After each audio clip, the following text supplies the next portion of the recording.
Hi, welcome to What I'm Reading Now, Live with Purpose. Thanks for joining me this month. In this podcast, we will explore and examine various thought-provoking books to examine their content's deep meaning and purposes, transferring them into practical application for everyday living. And this month, the book that I chose to read is called The Good Teacher. It's an awesome book. It had so many different concepts and principles that you can apply as a teacher and even as parents. So let's go through this book, The Good Teacher. The Good Teacher is a teaching guide focused on how to become an effective, thoughtful educator. It presents 10 timeless principles for teaching, pedagogy rooted in classical education, emphasizing that being a good teacher is about building character and method, not just techniques. And this is what I love about this book because it had various concepts that we're going to be going into. It's not just about teaching the student in a classroom. It's more about a holistic approach to how a child grows and learns. So the core idea, the book argues that great teaching is about developing students' character and thinking, understanding how people learn, using proven strategies, not just modern trends. The big shift is this. You don't need to teach like a school. You help children learn by how you interact with them every day, and that's really a key theme. So let's look at some key themes here. Teaching is more than techniques. It's about shaping how students think and who they become. This is so instructive for a teacher. The teacher, number 2, the teacher as a role model. A good teacher must also be a good person students can imitate. Can your students imitate you? Are you a good person? Number 3, classical education approach emphasizes critical thinking, discussion, great books. I love great books, and there's an entire chapter about how great books can be a great teacher. Lifelong learning. We want our students to embody this desire to keep learning, that when you finish school, you're not done with learning. Actually, your education is just beginning. So what makes this book useful?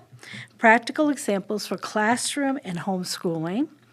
It blends philosophy and real teaching strategies. It focuses on long-term learning and not quick fixes. And now, since I've read this book, I've been implementing a lot of it, but now I'm more cognizant of it as I'm doing it with my students. So what's the bottom line?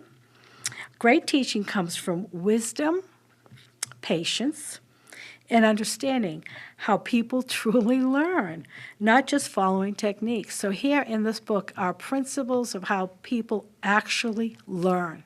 So listen carefully. So here's a quote from the book.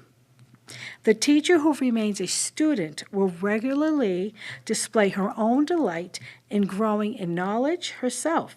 She will all the more delight in the growth of her students. I love it. I love seeing students read. I actually, a couple of my grandchildren, I asked them, what do you want to be when you grow up? And lo and behold, I have 2 that said they want to be authors. I love that. Yes, authors, and they're already writing books and creating content. The book discusses moral and cardinal virtues. Cardinal comes from the word cardo, which means hinge. These virtues are regarded as those key virtues on which man's moral life hinges and revolves. So what are these cardinal virtues? Really, that hinge, all of life hinge on these.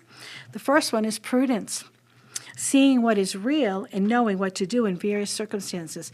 Isn't that wonderful to teach students what is real and knowing what to do in certain circumstances? This is critical for just adult development. Justice. After seeing what is real, giving to each person what is his or her due. Yes, if someone commits a crime, they should be put in prison if it's the just thing to do. Temperance. After seeing what is real, curbing our passions and appetites that would prevent us from just action. Yeah. Temperance, we're not seeing a lot of that, especially in terms of the justice in our nation. Courage and fortitude, after seeing what is real, overcoming threats and suffering to endure what is needed to engage in just action. We need courage. We need courage, one, to do the right thing, two, to say the right thing. The book also discusses intellectual academic virtues. These qualities describe a human who knows how to learn and learns well. They include love and wonder, gratitude to be in a world, and a spirit of wonder and admiration for the cosmos. And I love this definition for cosmos. Ordered creation. We're going to talk a little bit about that going forward. Ordered creation. If you look around, you're going to see that the world is an ordered creation. Inquisitiveness. Zeal is a thirst to know and understand, a healthy spirit of curiosity about how the world works. Children should have that curious passion in them. Well, how does a butterfly evolve and what happens? Humility and docility, a recognition of one's ignorance, yes, and a willingness and desire to be taught by those who know more than we do. And I love the time in which we're living because if you want to find out something, I mean, you could use AI very easily and find out what's the best way to do this, what's the best way to do that. I mean, we're living in such an exciting time that you may not know people who are experts, but just go on ChatGPT and you'll find an expert. Diligence and constancy, a love compelled that stays on task and resists distractions. We really need to help our students stay on track. Don't give up. Going back to grit, helping the students to finish something that they started and not give up, especially when it gets hard. Attentiveness, propelled by a thirst to know something is true, good, and beautiful. And classical education really focuses on those three: whatever is true, whatever is good, and whatever is beautiful. The mind stretches out to grasp and possess. And don't we want to focus on that? Don't we, as adults, as teachers, as educators, want to focus on what is true, good, and beautiful? How about this one? Discipline and thoroughness, a disposition and habit to do the work carefully all the way to its conclusion. Look at the things that you're teaching when you're teaching from this book. Courage and tenacity, the disposition to face academic difficulties that may at first be daunting and to overcome them with perseverance and necessary help. And if you're a student, if you're helping a student go through high school, college, they need courage and tenacity, not to give up when the test gets hard, not to give up when the coursework becomes intense. They need tenacity. Temperance, which means moderated, prudent use of time and energy to do academic work, neither understudying or overstudying. And once again, a teacher models this by their own behavior, but students have to be taught this. The ability to study, to stay with something, to finish it, to begin, to finish, especially when you think about academics today, a lot of projects that have timetables and that students have to begin and finish. How about teaching them responsibility? The disposition that realizes that all deep learning must be done by the student. You can't make the student learn. The student has to learn. Who decides to learn for herself and cooperates with her teacher. Classical education also includes civic or citizenship virtues. Look at how comprehensive this education is. It's looking at cardinal virtues, academic virtues, and now we're looking at civic virtues. These are virtues that pertain to our lives as fellow citizens in a city or country so that we can live together with as much harmony and peace as possible. What do they include? Students making informed, sensible decisions based on good knowledge of civic circumstances and concerns. And I think there's a movement to teach civics in schools because students, if they're going to be informed citizens and make wise decisions, they have to understand how the government works. And what are these civic virtues? Justice, fairness, and dealing with others, sharing resources and respecting the rights of others. Once again, temperance, moderation of desires, actions, and consumption of resources, courage and fortitude again, standing up for the rights of others. So this is what we're teaching in classical education, doing what is right for the good of others, doing what is right for the good of others. And there's some policies that have been implemented, especially in the state, that I believe are not good for others. And so I think for us as citizens, we really should be outspoken about those policies that are not good for others. Responsibility, maintaining one's commitments and property, staying informed, civic mindedness, showing concern for other citizens and taking action, once again, for the common good. What's in the best interest of everyone? Not just maybe the people with money and power, but what's in the best interest of everyone? This is classical education. Honesty, exhibiting truthfulness and reliability in all dealings with others. And the last one, care, showing concern for the welfare of neighbors and other citizens. And loyalty, showing fidelity and commitment to work of the welfare of the community. Yes, this is what we're building when you're teaching classical education. You're teaching all of these foundational virtues. So you're not just teaching academics. You're teaching the whole student. So now let's look at the 10 key teaching principles. And so there's 10 of them. We're going to go over them. The first one, and I like when you hear them, you're going to realize, oh, this really makes a lot of sense. It really does. Make haste slowly, chapter 1. And basically, this whole chapter is about don't rush learning. Deep understanding matters than speed. And a lot of times teachers are rushing to get through content, but this chapter here talks about don't rush. Take your time. And I'm going to actually read just one paragraph here, 2 paragraphs in this chapter that makes the point about make haste slowly. So the author has an example from a book, Great by Choice by Jim Collins. Another example of make haste slowly comes from Jim Collins' 20-mile match concept in his book, Great by Choice.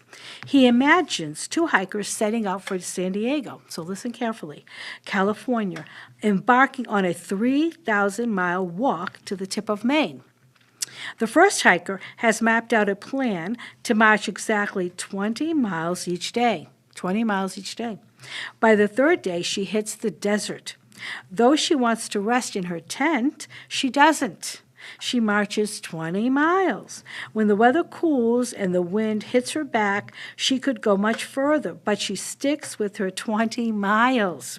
She hits the Colorado mountains with their snow and wind and sub-zero temperatures, but she marches 20 miles. Spring in the plains in the glorious springtime, just 20 miles. She sustains her pace and gets to Maine. Make haste slowly, consistent, slow progress. On the other hand, the second hiker, excited to begin, puts in 40 miles the first day. After sleeping the next day, he wakes up to temps over 100 degrees. He waits till the weather cools in the desert and warms in the mountains. When the circumstances are good, he hikes 40 to 50 miles to make up time, then takes a break to recover. When circumstances are difficult, he just stays in his tent. He is only at Kansas City by the time the first hiker reaches the coast of Maine. That totally makes the point. Make haste slowly. It's better to be consistently doing small things consistently than doing big things and then crashing. Small knowledge consistently. Chapter 2, much, not many. Focus on fewer topics, but learn them well. And this chapter really talks about don't try to condense too much into a semester or a year, but focus on one thing, but learn it well. Leads to this. What happens? It leads to imaginative thinking and problem solving. Children can transfer and integrate truths. Depth leads to breadth. Depth leads to breadth. Will not be the same people afterwards. Read a few great books, help students to be laser sharp on a particular fact or skill. And that's really key. And I think so many times as teachers, we try to rush too much content, too much, and then the students really don't learn anything. So it's so much better to do much, not many. Focus on something consistently. Chapter 3, repetition builds memory. There's so much now about this in terms of neuroplasticity and how just you can really remember anything if you keep repeating it, and it changes your brain structure. Practice and review are essential for mastery. We remember what we love by repeating things worth remembering. Diligent means, guess what the word diligence means in Latin? It means I love. Repetition in various representations. So there's a lot now on how you can remember things, whether it's chunking, listing, repeating, remembering, all ways to increase memory. Chapter 4, use songs, chants, and patterns. I love this. Waldorf-inspired teaching uses chants, songs, and patterns. That's how children remember. And I include a lot of music in my teaching time. Memory improves with rhythm and repetition. Think about it. How many songs do you know? Because a certain part of the brain just recalls information when you include it with music.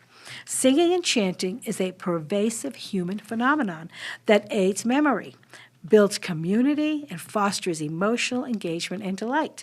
There is something very powerful about a group of people reciting the same thing at the same time, affirming things that are true with one voice. Singing is a natural response to one who loves. I've seen some teachers implement this. It's so powerful. You've got the students' attention the minute you sing a song and everyone knows it. And I'm part of a group that we get together and we sing about once a month. And sometimes I'll just stand and just listen to everybody singing in unison. And it is powerful. Singing in unison is powerful. Chapter 5, encourage wonder and curiosity. Learning starts with interests and questions. A classical educator will retain his childlike wonder throughout adulthood, yes, modeling wonder for her students. So in the book, she talks about Leonardo of Pisa, also called the Fibonacci code. And if you haven't looked it up, the Fibonacci code, and basically she discovered this in 1202, discovered an expanding geometric collection called the golden spiral. And guess what? This golden spiral, remember I said that the cosmos is ordered? This golden spiral, called the Fibonacci code, you can look it up, the golden spiral, is in plants, is in animals, it's in food. It's just unbelievable. Can be seen throughout nature. For example, from snails to galaxies to sunflowers to hurricanes to water going down the drain. Perfect mathematical ratios are incarnated in nature. Just look around. Encourage wonder about the world. Chapter 6, value, reflection, contemplation. And this is another really powerful chapter. Students need time to think, not just do. I love this because so many times we're just rushing through things, but we're not giving students time to think. And one of the disciplines as a really great educator is reflection. Like you finish your day and you think, well, how did the day go? Contemplate, how did the day go? Reflect, did I do that well? Did I do that not so well? What can I do differently? A life of contemplation is the highest and most divine life. Aristotle, the word, said, that's what he said, a life of contemplation is the highest and most divine life. Aristotle. The word intellectual is derived from the Latin intellectus and the Latin verb intelligent, which means to choose from among, but also to perceive or understand in an old sense of the word. An intellectual is, listen to what an intellectual is. An intellectual is one who perceives truth by means of grazing, contemplation, or intuition. You really can't learn anything unless you're spending time thinking about what you're learning. It's metacognition, once again. Contemplation and intuition.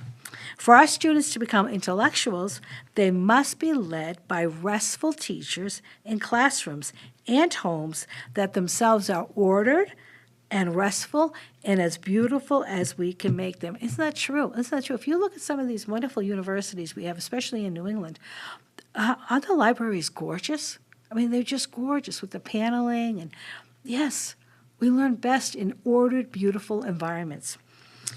They recommend in this chapter implement the practice of SCHOLE, SCHOLE, which is an undistracted time to study or contemplate the things that are most worthwhile with one's friends. This can be introduced through the concept of play. When children are playing, they're actually learning.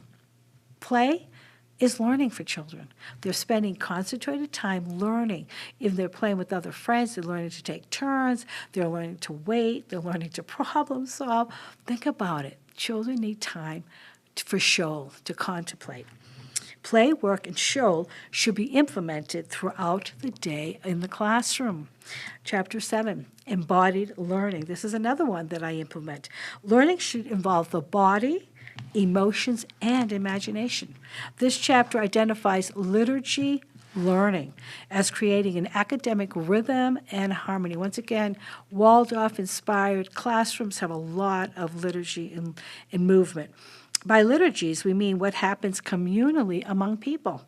For liturgia, from the Greek, refers to what people do together, their routines, practices, rhythms, and patterns of action. When you have a teacher that has routines, practices, rhythms, and patterns, you have a well-ordered classroom. You're not going to see behaviors. The children know what to do, when to do it, and how to do it. This is coming from the teacher. Learning is primarily explorational. Learning blends bodily engagement and contemplation of ideas. There are 3 modes of teaching: didactic, instruction or lecture; Socratic questioning or seminar; coaching and tutoring. Hosting a meal is compared to setting a table or a banquet for a soul. In this chapter, she talks about a teacher actually hosting a meal for her students in her home as a means of teaching. Isn't that powerful? Think about it.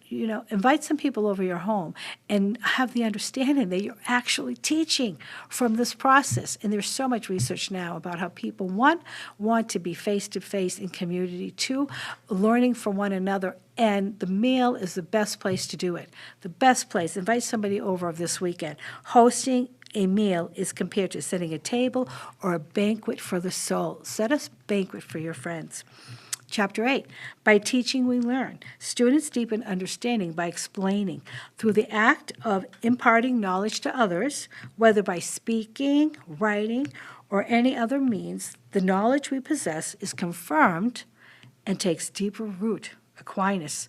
Absolutely. And this is one of the things that I automatically have my students do.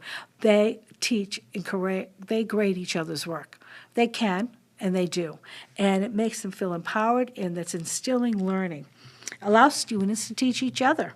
When students practice repeating information in new ways, orally or in writing, they embody the position of teacher or lead learner, providing deeper understanding for others as well as themselves. Every time I want to learn something that I'm reading about and I want to have a deeper understanding, I will ask a friend, can I share with you what I'm learning? Can I share with you what I'm reading? It helps me remember. It helps me have a better understanding. Chapter 9. Books are powerful teachers. I love this.